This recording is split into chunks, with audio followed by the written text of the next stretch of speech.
मध्ये सगळ्यात पहिल्यांदा दिसला.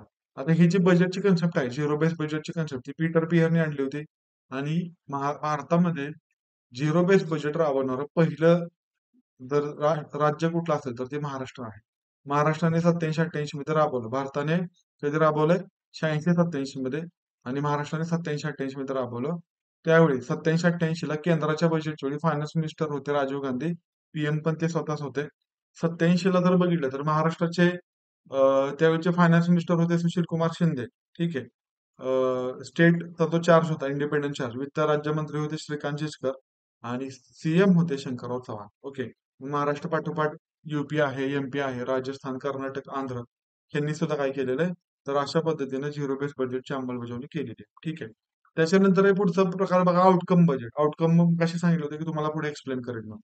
आउटकम बजेट बघा, आउटकम तर याच्यामध्ये आहे ना मोजता येण्यासारखे काय टार्गेट्स ठरवले जातात की हे टार्गेट्स आपल्याला अचीव्ह करायचे आहेत. ओके.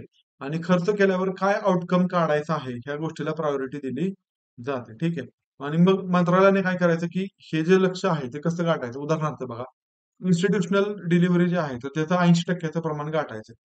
मग हे 80% प्रमाण गाठण्यासाठी किती पीएससी लागतील तर तेवढ्यावरतीच तो खर्च केला जातो. म्हणजे खर्च करून आउटकम काय काढायचं याच्यावरती त्याच्यामध्ये भर दिला जातो. मग ह्याच्यामध्ये ह्याचे फायदे काय आहेत की बाबा खर्च आणि आउटकम यांची सांगड बसते. प्रशासनात सुधारणा होते. लोकांचा विश्वास बसतो की बाबा एवढं एवढं करण्यासाठी यांनी एवढा एवढा खर्च केलेला आहे. सरकारवरती लोकांचा विश्वास बसतो. पण तोटा काय आहे बघा याच्यामध्ये की खर्च खूप जास्त होतो. वाढीव खर्च याच्यामध्ये होऊ शकतो.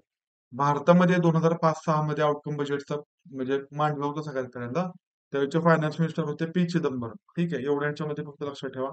आणि त्यावेळेचे पीएम मला वाटतं मनमोहन सिंग होते. ठीक आहे. एवढं फक्त लक्षात ठेवा. ठीक आहे.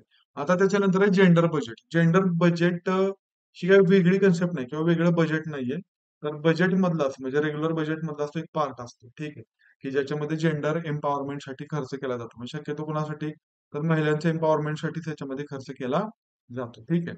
आता याच्यामध्ये बघा, हे बजेट सगळ्यात पहिल्यांदा मांडलंय कोणी? तर ते मांडलेलं होतं ऑस्ट्रेलियाने. ठीक आहे. सगळ्यात पहिल्यांदा मांडलंय कोणी? तर ऑस्ट्रेलियाने मांडलेलं होतं. 1984 मध्ये ऑस्ट्रेलियाने हे बजेट स्वीकारलं. ठीक आहे. आणि जेंडर बजेट म्हणजे महिलांसाठी सेपरेट बजेट आहे का तर नाहीये. तर रेग्युलर बजेटमध्येच महिलांसाठी केलेली ती प्रोव्हिजन असते. ठीक आहे. तर भारतामध्ये 2000-2001च्या बजेटमध्ये सगळ्यात पहिल्यांदा जेंडर बजेटला मान्यता दिलेली होती. ठीक आहे. आणि मग नंतर 2000-2001 मध्ये महिलांसाठी सेपरेट सेक्शन ठेवलेलं आहे याच्यामध्ये. ठीक आहे. तर अशोक लाहिरी समितीने काय केलं होतं? तर जेंडर बजेटची शिफारस केलेली होती. आणि भारतामध्ये सगळ्यात पहिल्यांदा जेंडर बजेट मांडलेले 2005-6 मध्ये. ठीक आहे. नंतर जेंडर बजेट स्कीम जी आहे तर ती 2007 मध्ये सुरू झाली. आणि मग जेंडर बजेट तत्वावरती बजेट मांडणारं भारतातलं पहिलं राज्य ओडिसा आहे. लक्षात ठेवा. इथं महाराष्ट्र नाहीये. ओडिसानं हे तत्व राबवलंय 2004-5 मध्ये आणि मग महाराष्ट्राने राबवलंय 2013 मध्ये. ठीक आहे. जानेवारी 2013 मध्ये. ठीक आहे. आता त्याच्यानंतर पुढची कन्सेप्ट बघा. आता या पुढच्या कन्सेप्ट खूप जास्त महत्वाच्या आहेत. ठीक आहे. तर त्यातली पहिली कन्सेप्ट म्हणजे त्याची सुरुवात जी आहे त्याचं टायटल आहे सार्वजनिक निधी. ठीक आहे.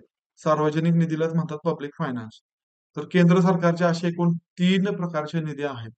ठीक आहे. सार्वजनिक निधी म्हणजे त्याला आपण पब्लिक अकाउंट म्हणू. तर ते 3 प्रकारचे आहेत. ठीक आहे. पब्लिक फंड म्हणता येईल त्याला. सार्वजनिक निधी म्हणजे पब्लिक फंड. तर पब्लिक फंडचे टाइप्स 3 आहेत. एक आहे संचित निधी, दुसरा आहे सार्वजनिक लोकलेखा निधी आणि तिसरा आहे आकस्मिक निधी. असे टोटल ह्याचे 3 निधी आहेत. ठीक आहे. तर हे निधीचे टाईप बघा कुठले कुठले आहेत. तर पहिला आहे बघा संचित निधी. हे सगळे बजेटमध्ये बघायच्या गोष्टी आहेत. ओके. तर ह्या गोष्टी खूप इम्पॉर्टंट आहे. त्याच्यावर विचारतात प्रश्न परीक्षेला. तर निधी बघा, पहिला संचित निधी आहे. आपण ज्याला सरकारची तिजोरी म्हणतो ना, सरकारची तिजोरी म्हणजे हे 3 निधी आहेत बघा. तर संचित निधीची तरतूद ही घटनेमध्ये आहे. त्याला कॉन्स्टिट्यूशनल दर्जा आहे. तर ते 266(1) मध्ये त्याचे प्रोव्हिजन आहे.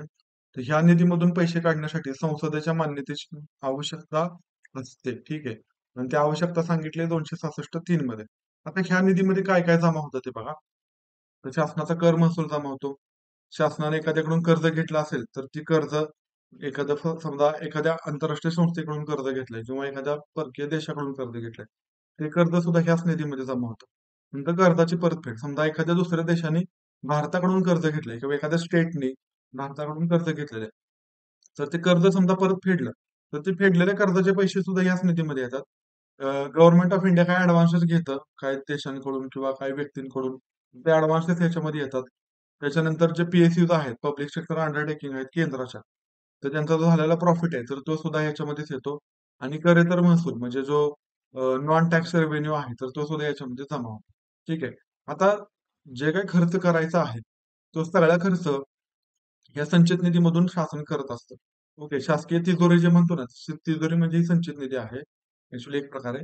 तर त्या निधीमधून, संचित निधीमधून खर्च करायला संसदेची परमिशन लागते, आपण बघितलं. मग परमिशन मिळवण्यासाठी एक बजेट, एक बिल मांडलं जातं पार्लमेंटमध्ये बजेटरी सेशनच्या दरम्यान. तर त्या बिलला काय म्हटलं जातं? Appropriation bill. त्याला विनियोजन विधेयक म्हणतात मराठीमध्ये. ओके. Appropriation bill. ठीक आहे. तर हे अप्रोप्रिएशन बिल मांडूनच काय केला जातो, तर तो निधी म्हणजे खर्च करण्यासाठी शासनाला काढता येतो, केंद्र सरकारला काढता येतो. अदरवाईज ते पैसे वापरता येत नाहीत. ठीक आहे. आणि हे अप्रोप्रिएशन बिलचं जे कलम आहे ते कलम आहे 114. ठीक आहे. आणि हे जे बजेटरी सेशन आहे, हे बजेटरी सेशनचा मेन ऑब्जेक्टिव्ह काय आहे? तर हे अप्रोप्रिएशन बिल पास झालं पाहिजे. ओके. जर समजा अप्रोप्रिएशन बिल पास झालं नाही, तर याचा अर्थ सरकार काय झालेलं आहे, तर म्हणजे सरकारकडे बहुमत नाही आहे हे सिद्ध होतं आणि सरकार कोलॅप्स होतं. आता ह्या संचित निधीमध्ये एक प्रकारचा फंड असतो, की एक खर्च असतो. त्या खर्चाला एक प्रकारचा खर्च केला जातो संचित निधीमधून. त्या खर्चाला म्हणतात प्रभारित खर्च किंवा त्याला चार्ज एक्सपेंडिचर असं पण म्हणतात. चार्ज एक्सपेंडिचरचा अर्थ काय होतो? तर असा खर्च की जो करणं हे शासनावरती मॅन्डेटरी असतं आणि शासनाला त्या खर्चामध्ये बदल करता येत नाही. त्यांना कंपल्सरी तो खर्च करायचाच असतो. आता उदाहरण जर सांगायचं झालं तर चार्ज एक्सपेंडिचर कशाला म्हणता येईल बघा. समजा एखादी फॅमिली एखाद्या सिटीमध्ये रेंटवरती राहते. तर त्यांना तो रेंट महिन्याला पे करायचा आहे. त्याच्यानंतर त्यांना त्यांच्या जीवनावश्यक वस्तूंवरती जे काही पैसे खर्च करावे लागतात ते त्यांना करायचेच आहेत. ओके. म्हणजे काही खर्च करणं हे सक्तीचं आहे. ओके. मॅन्डेटरी आहे. मग हेल्थवरचं आहे किंवा एज्युकेशनवरती आपलं त्याच्यानंतर फूड आहे. ओके. त्याच्यानंतर घर आहे. या सगळ्या गोष्टींवरती कंपल्सरी महिन्याला काही खर्च करावा लागतो. अशा खर्चाला म्हटलं जातं चार्ज एक्सपेंडिचर. मग बजेटमध्ये सुद्धा असा काही खर्च आहे की जो कंपल्सरी करावा लागतो. मग ह्याच्यामध्ये काय येतं बघा.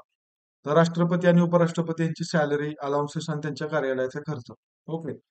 त्याच्यानंतर राज्यसभेचा अध्यक्ष, उपाध्यक्ष, लोकसभेचे सभापती, उपसभापती यांची सॅलरी, त्यांचे अलाउन्सेस. त्याच्यानंतर सुप्रीम कोर्ट आणि हायकोर्ट मधले जे जजेस आहेत, त्यांची सॅलरी, ओके, त्यांची पेन्शन आणि त्यांचे अलाउन्सेस दिले जातात. आता फक्त एक लक्षात ठेवा, हायकोर्ट जजेसची सॅलरी ही केंद्राच्या संचित निधीमधून दिली जात नाही. ती राज्याच्या संचित निधीमधून दिली जाते. फक्त त्यांचे जे पेन्शन आहे ती मात्र केंद्राच्या संचित निधीमधून जमा केली जाते किंवा त्यांना दिली जाते. त्याच्यानंतर कॅगची सॅलरी, त्यांचे अलाउन्सेस, त्यांचे पेन्शन त्याच्यातून जातं. UPSCचे अध्यक्ष, त्याचे सदस्यांचे पगार, वेतन भत्ते, निवृत्ती वेतन हे सगळं. त्याच्यानंतर भारत सरकारचे देणे असलेल्या कर्जाशी संबंधित खर्च. उदाहरणार्थ असं अजून करा की भारत सरकारने एखाद्या देशाकडून कर्ज घेतलेलं आहे. तर ते कर्जावरती त्यांना भारत सरकारला व्याज भरावं लागणार आहे. त्याच्यानंतर काही राखीव निधी असतो किंवा जो परतफेडीचा जो काही खर्च आहे, तर तो केला जाणारा जो सगळा खर्च आहे, तो भारत सरकारच्या कर्जाशी संबंधित असणारा खर्च असतो. शिवाय संसदेने ठरवलेली इतर कुठलीही तरतूद. ओके. लक्षात ठेवा, घटनात्मक पदावरच्या ज्या व्यक्ती आहेत केंद्र सरकारमध्ये, त्यांच्यावरती केला जाणारा सगळा खर्च, त्यांच्या ऑफिसचा सगळा केला जाणारा खर्च हा संचित निधीवरती चार्ज असतो. ओके. प्रभारित खर्च असतो. तो खर्च टाळता येत नाही. तो करावाच लागतो. अदरवाईज त्या सगळ्या संस्था काम करू शकत नाही. ठीक आहे. मग बघा, असा जो काही सगळा खर्च आहे तर तो पार्लमेंटमध्ये मांडला जातो. मात्र त्याच्यावरती मतदान घेतलं जात नाही. हा खर्च करणं म्हणजे हा खर्च संसदेने गृहीत धरलेला खर्च असतो. ठीक आहे. हा करावाच लागतो. ह्याच्यावरती मतदानाची आवश्यकता नाही. हा खर्च पास होतो विदाउट मतदान सुद्धा. मात्र याच्या व्यतिरिक्त जो काही खर्च करावा लागतो त्याच्यासाठी अप्रोप्रिएशन बिल मांडावं लागतं आर्टिकल 114च्या अंतर्गत. ठीक आहे. त्याच्यानंतर दुसरा आहे बघा, दुसरा निधी आहे बघा, सार्वजनिक लोकलेखा. सार्वजनिक लोकलेखे ह्याला पब्लिक अकाउंट असं पण म्हणतात. आणि ह्याची तरतूद आहे कलम 266(2) मध्ये. ठीक आहे. आता याच्यामधली रक्कम कुठे आहे बघा, याच्यामध्ये कुठल्या कुठल्या रक्कम असतात. तर याच्यामध्ये लोकांचे अल्प बचती असतात, जमा राशी असतात आणि PF असतो. म्हणजे लोक शासनाकडे जे काही पैसे जमा करतात, ओके, समजा PF आहे, लोकांनी जमा केला किंवा शासनाने काय केलं, मार्केटमध्ये बॉन्ड इश्यू करून जे काही पैसे कर्जावर घेतलेत संस्थांकडून किंवा लोकांकडून, तर ते सगळे पैसे ज्या खात्यामध्ये जमा होतात त्याला म्हणतात सार्वजनिक लोकलेखा. ही रक्कम सरकारची नाहीये. ही रक्कम रक्कम कुणाची आहे? तर लोकांची आहे, जनतेची आहे. किंवा इन्स्टिट्यूशनचे आहे. ठीक आहे. मग ह्याच्यामधली जी रक्कम असते ना, ही रक्कम शासन काय करतं, बँकेमध्ये ज्या पद्धतीने लोकांच्या रकमा असतात त्याच पद्धतीने शासनाकडे पण असतात. ठीक आहे. बँकेतल्या रकमेप्रमाणे, बँकेत जमा झालेल्या पैशाप्रमाणे शासन ही रक्कम वापरते आणि नंतर परत त्याच अकाउंटमध्ये जमा करत असतं. ठीक आहे. मग इथं संसदेच्या मान्यतेची आवश्यकता आहे का? तर मान्यतेची आवश्यकता नाहीये. ठीक आहे. शासनाने ते पैसे लोकांकडून कर्ज घेतल्याप्रमाणे ते शासन घेतं आणि परत त्या निधीमध्ये जमा करतं. मग जेवढं शासन पैसे घेईल तेवढं त्यांना त्याच्यामध्ये जमा करायचे आहेत. संचित निधीमधून पैसे काढल्यानंतर त्यांना ते परत जमा करायचे नाहीत. म्हणून तिथं पार्लमेंटची परमिशन इम्पॉर्टंट आहे. तर ह्याच्यामध्ये कुठल्या कुठल्या जमा होतात बघा. तर नॅशनल स्मॉल सेव्हिंग फंड जमा होतो. PPF okay. जो पब्लिक प्रॉव्हिडंट फंड आहे त्याच्यामध्ये जमा होतो. पोस्टाचे इन्शुरन्स त्याच्यामध्ये जमा होतो. त्याच्यानंतर जीवन वार्षिकी निधी, सव्याज निधी साठा, निर्व्याज निधी साठा. तर हे सगळं म्हणजे असे काही निधी शासनाकडे जमा होतात ज्याच्यावरती त्यांना व्याज द्यायचंय आणि असे काही निधी आहेत ज्याच्यावरती शासनाला व्याज द्यायचं नाहीये. हे सगळे निधी ह्या पब्लिक अकाउंट मध्ये जमा होत असतात. ठीक आहे. त्याच्यानंतर येतं एनएसएसएफ म्हणजे नॅशनल स्मॉल सेव्हिंग फंड. आता नॅशनल स्मॉल सेव्हिंग फंड मध्ये काय काय येते बघा. तर याच्यामध्ये राष्ट्रीय अल्प बचत प्रमाणपत्र, इंदिरा विकास पत्र, किसान विकास पत्र, तर हे सगळं जमा केलं जातं. हे सगळं नॅशनल स्मॉल सेव्हिंग फंड मध्ये जमा होतं. याच्यावरती फारसे काही प्रश्न येत नाही. हे काही फारसे करायची आवश्यकता नाहीये. आता तिसरा फंड आहे तो बघा कंटेंजन्सी फंड आहे. पहिला कन्सोलिडेटेड फंड ऑफ इंडिया होता. त्याच्यानंतर पब्लिक अकाउंट होता आणि तिसरा आहे तो कसा आहे कंटेंजन्सी फंड आहे. त्याला आपत्कालीन निधी म्हणतात. आपत्कालीन निधी. नावातच आपत्कालीन शब्द आहे बघा. म्हणजे हा फक्त आपत्कालीन परिस्थितीमध्येच वापरायचा निधी असतो. ठीक आहे. याचं कलम बघा. याचं कलम आहे कलम 267. ठीक आहे. आणि हा जो निधी आहे तर तो केंद्राचा जो निधी आहे तर तो राष्ट्रपतींच्या अधीन असतो आणि राज्यांचा जो निधी आहे तर तो राज्यपालांच्या अधीन असतो. ठीक आहे. कलम 266 मधले प्रोव्हिजन आहे. आता याबाबतचा कायदा बघा कुठला आहे ते. तर भारताचा आकस्मिक निधी कायदा 1950 आहे. आकस्मिक निधी कायदा 1950 आणि यातूनच लगेच खर्च करायचा अधिकार राष्ट्रपती आणि राज्यपालांना असतो. इथं संसदेची मान्यता घ्यायची का नाही घ्यायची. आकस्मिक निधी कायदा 50 आहे. आकस्मिक निधी म्हणजे फॉर एक्झाम्पल एखाद्या ठिकाणी फ्लड आलं, लँडस्लाईड झालं किंवा कुठली पण नॅचरल डिझास्टर आलं किंवा मॅनमेड डिझास्टर झालं. ओके, भूकंप आला. तर अशा वेळी पार्लमेंटच्या परमिशननी संचित निधीमधून पैसे काढायची आवश्यकता नाहीये. मग ती प्रोसिजर खूप लेंदी होऊन जाईल. आपल्याला पटकन मदत दिली पाहिजे. मग ह्याच्यासाठी हा निधी इस्टॅब्लिश केलेला आहे. मग ह्या निधीमधून पैसे खर्च करायचा अधिकार कुणाला आहे? राष्ट्रपतींना आहे, राज्यपालांना आहे. संसदेची मान्यता पाहिजे का? नाही. मग आता समजा हा एक 20,000 कोटीचा निधी असतो टोटल. ठीक आहे. सॉरी 30,000 कोटीचा हा टोटल निधी असतो. मग 30,000 कोटी रुपये ह्या निधीमध्ये जमा केले आणि समजा एखाद्या ठिकाणी काहीतरी फ्लड कंडिशन तयार झाली. त्या फ्लड कंडिशन मध्ये 500 कोटी खर्च केला शासनाने. मग नंतर काय केलं जातं की संचित निधीमधून 500 कोटी परत ह्या अकाउंटला म्हणजे आकस्मिक निधीला बॅलन्स केला जातो. ठीक आहे. आणि ह्या परत भरण्यासाठी एक प्रस्ताव मांडावा लागतो. त्या प्रस्तावाला म्हणतात कुठलं पूरक अनुदान किंवा त्याला सप्लिमेंटरी ग्रांट पण म्हणतात किंवा त्याला लेखा अनुदान पण म्हटलं जातं. ठीक आहे. 1950च्या कायद्याने सुरुवातीला हा निधी 50 कोटी होता. 2005 मध्ये त्याच्यात बदल केला. निधी केला 500 कोटी. ठीक आहे. मग 2021-22 मध्ये परत त्याच्यामध्ये वाढ करून तो 30,000 कोटीपर्यंत केलेला आहे. ठीक आहे. सध्या हा निधी किती आहे? तर 30,000 कोटी रुपये एवढा आहे. 30,000 कोटी. ठीक आहे. आता धनविधेयक किंवा त्याला अर्थविधेयक पण म्हटलं जातं. या संदर्भात असणारं कलम हे 110 आहे बघा. 110. ठीक आहे. तर याच्यामध्ये कुठल्या कुठल्या बाबी येतात बघा. तर कर आकारणे, कर माफ करणे, करात बदल करणे, करात फेरफार करणे, कराचं रेग्युलेशन करणे, भारत सरकारने कर्ज घेणे किंवा कर्जाला हमी देणे याबाबतचं रेग्युलेशन. असे बरेचसे फॅक्टर ह्याच्यामध्ये येतात धनविधेयक. फक्त एवढं लक्षात ठेवा, धनविधेयकाशी संबंधित कलम आहे 110. बजेट हे धनविधेयकच असतात. धनविधेयकापलीकडे हे काही सुद्धा नाहीये. मग कर आकारायचा असेल, माफ करायचा असेल, त्यात बदल करायचा आहे, फेरफार करायचा आहे, रेग्युलेशन करायचे. सगळे जे विषय ज्या बिलमध्ये मांडले जातात त्याला काय म्हटलं जातं? फायनान्स बिल म्हणतात, सॉरी मनी बिल म्हणतात त्याला. मनी बिल किंवा धनविधेयक म्हटलं जातं. ठीक आहे. आता धनविधेयकामध्ये काय काय गोष्टी येत नाहीत ते फारसे इम्पॉर्टंट नाहीये. पण एवढं लक्षात ठेवा, की धनविधेयक मांडण्यासाठी राष्ट्रपतींच्या शिफारशीची आवश्यकता असते. ऑब्व्हियसली राष्ट्रपतींची शिफारस लागते आणि ह्या तरतुदी संबंधीचे कलम आहे कलम 117. ठीक आहे. कलम किती आहे? कलम 117. आता या धनविधेयकाच्या संसदीय कार्यपद्धतीबाबतची तरतूद बघा. कलम 109 मध्ये मेन्शन केलेली आहे. मग राष्ट्रपतीने ह्या बिलला मंजुरी देणं हे बंधनकारक आहे आणि ही तरतूद सुद्धा कलम 111 मध्ये मेन्शन केली आहे. ठीक आहे. आता या धनविधेयकाची वैशिष्ट्य आहेत बघा काही.